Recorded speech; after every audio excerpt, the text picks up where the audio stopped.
Alright. How much of your time do you dedicate to the mastery of your craft? We say we value certain things, but if you look at our schedule, it says otherwise. If you ever use the excuse, once I have blank, I'll be able to do blank, you know like what an endless rabbit hole it is. And that can often happen with figuring out your setup. You know, you chase after the latest and greatest new gear with events like NAMM, Super Booth, and all these other events whose sole purpose is to introduce new gear to you. It's really hard to not be lusting after new gear, you know? But we can do something about it. The main thing that you need to ask yourself is, what is the main reason that you're not content with all the things that you already own? There's this one African guy that plays guitar with like one string, which is insane, you know, he's making use of what he has. But we have so many tools, and yet the only thing that we can do is lust after what we don't have, you know? We think that this certain addition is gonna just change our workflow completely, that it's the missing piece. We need an FM synthesizer, or we need an analog synthesizer, or until I have a 8-track sequencer, you know? Like, until I have this, then I won't be able to get started, or I won't be able to make music at all, or my music is just gonna be not as good as it would be if I did have that piece of gear. And the problem is that we spend a lot of time, we waste a lot of time. Like, time is the most valuable asset that we have. And you know, a lot of people might say, I don't have enough time to make music because I have a family, I have work, I have school, I have responsibilities, and that's why I don't have any time to make music. But if you really like analyze where it is that your time is going and what activities you're spending your precious leisure time on, you'll quickly realize that it's not that we don't have a lot of time, but that we waste a lot of time doing things that don't even bring us any joy. So what do we really do with our free time? When I was like super obsessed with new gear and synthesizers, I would wake up, I would go to like used websites to see what used gear they had. I wasn't even looking for anything in particular. I just liked the high of just searching, you know, searching for something new or doing some research on a new piece of gear that has just been announced. And that's time. That's a waste of time. You know, you're avoiding all the things that you already own, and you're obsessing over something that you don't have. So you're lusting. So there's this saying, it is not he who has little that is poor, but he who is never satisfied.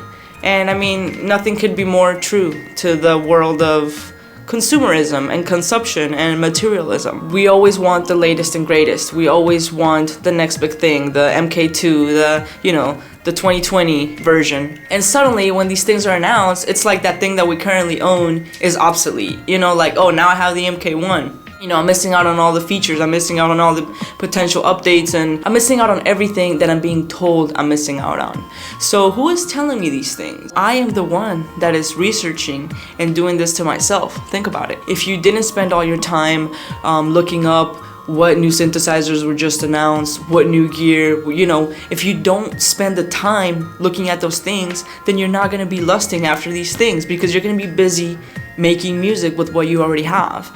And like, if you do have a lot of stuff, like I sold so much gear, you guys don't even know. I need to do an update. And I feel amazing. Like, the less stuff I own, the less stuff owns me. And that's such a good saying because it's true, you know, like the less things that you have to dedicate your time in, you can master those things to another extent. So you're dedicating more of your time to the mastery of that specific craft instead of just being a jack of all trades but a master of none. So why is it that we fall under these destructive habits? Is it a lack of character? You know, are we just not strong enough to resist the addictive strategies of all these companies? No, it is not a lack of character. It is the latter that I just mentioned. You know, these companies, their job is to sell you things. Their job is to make you think that what you currently own is obsolete. Does that make any sense? So it's not a lack of character, but a lack of defining your high quality leisure. So what is leisure? Leisure is the time that you have for yourself. You know, it is when you're not doing a thing that you need to be doing. When we waste our time, we're doing a lot of activities in the low quality leisure area. So what does that mean? Being on your phone, scrolling through your Instagram, through Facebook, through any social media, anything that requires your attention, that just sucks the time that you're using it, and then you realize, oh man, I just spent all day doing this. I just wasted my whole freaking day. That is low quality leisure time. And it's not that we need to completely remove low leisure from our life, but we should limit it to specific times, even to specific days. Obviously at first, you don't want to just go completely cold turkey and fall back into these habits, because they are addictive. The constant need to be checking your phone, that twitch to reach for your phone. If you have screen time on your iPhone, definitely turn that on, because like soon you'll realize how much of your time you're actually wasting just on your phone, just being super unproductive, just scrolling, not even enjoying the content that you're consuming, but just consuming content. Like, we're on a high information diet, and we need to stop that. I know a lot of people say I talk really fast. I'm sorry, I just think fast, and I'm sorry. Okay, so once we realize the amount of time that we're spending on low quality leisure, we can start to plan what it is that we enjoy for high quality leisure. Obviously, the main thing with high quality leisure would be investing your time in your instrument, the mastery of your craft. That's the best time, that's the best quality leisure time for any artist. So if you're trying to regain your time back and the first thing you do is just completely remove your low quality leisure, you're gonna find yourself with a tremendous amount of time, and you're not gonna know what to do with it. And what is most likely gonna happen is that you're gonna fall right back into the habit of wasting time being on your phone. So the number one tip that I can give you guys, figure out where it is your time is going. So for example, for me, it was my phone and just constantly refreshing. If you guys didn't know, the people that work for like Instagram and Facebook, they were hired to design it to be an addictive app. It's free, but it's not free. You're paying with your time, and your time is your most valuable asset.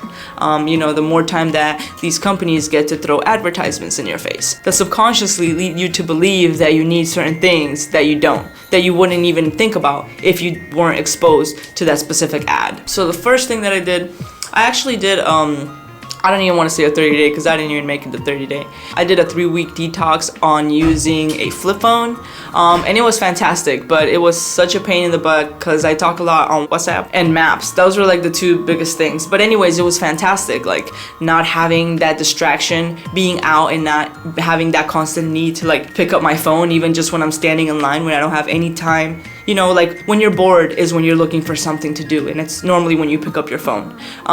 But realizing that those things weren't there, like those apps and that stuff wasn't there, it was so refreshing, and it just like took such a heavy weight off me. So I did that for about 3 weeks, and then after that I went back to my smartphone, but I deleted all social media off my phone.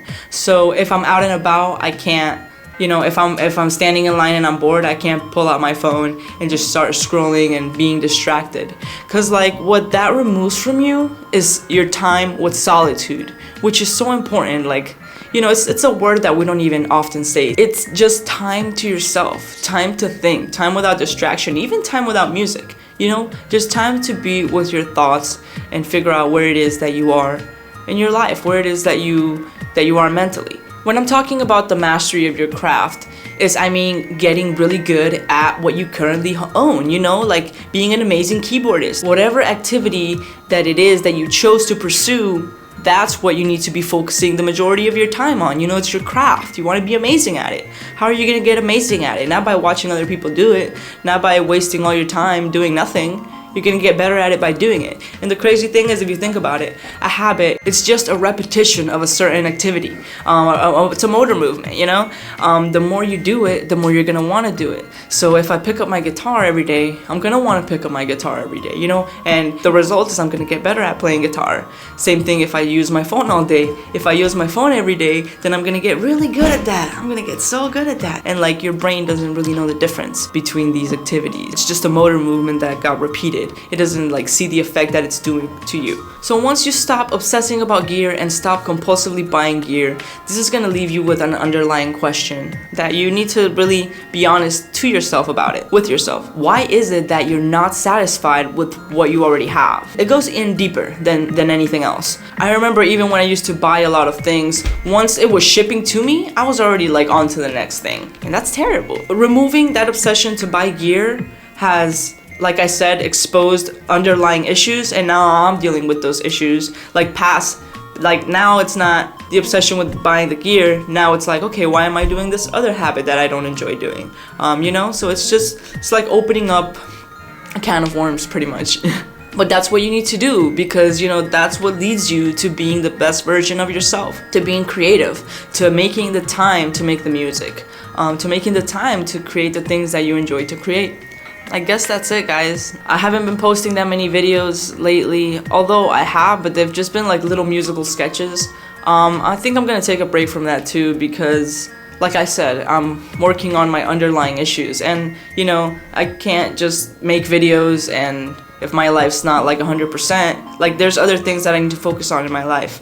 And this is one of them, like spiritual growth, just being a better person and feeling like I'm using my time to my fullest potential to be the best version of myself that I can be. And I feel like that's where my time needs to go right now. If you guys like these type of videos, let me know. If you thought this was complete garbage and it doesn't pertain to your life, why'd you watch it? If you feel like you're in a similar journey, you know, this speaks to you in some type of way, just take it as it is. Take it as advice of someone who's lived it. It's really easy to learn from your own mistakes, but the smarter person learns from someone else's mistakes. So I'm trying to like save you guys time.